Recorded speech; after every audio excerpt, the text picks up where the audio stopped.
Let's do a quick walkthrough of some of the components that need to be maintained annually on an Autotrol valve.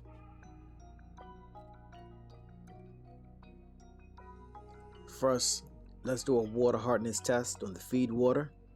Right now we're getting about 10 grains per gallon. Once you relieve the pressure on the tank, let's take a look at the injector screen, check it for debris, damage, and also check the O-rings. Next, we're going to inspect the injector and cap, just looking for damage, and once again checking around the O-rings. Be sure to grease the O-rings when you put the unit back.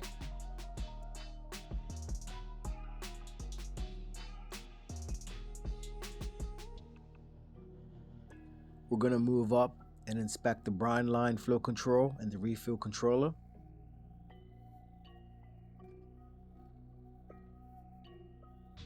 On the inside here, you've got this little rubber ball. We're just going to spin that around, look for any nicks or any problems with that. Then we're going to put it all back, check the O-rings, and make sure you grease them.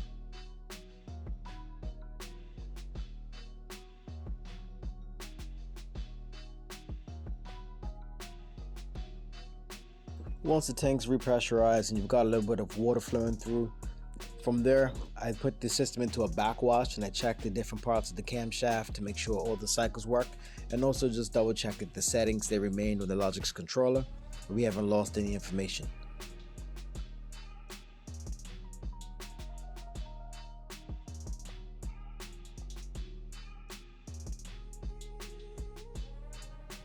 You can check your water downstream to make sure that the softener is doing its job.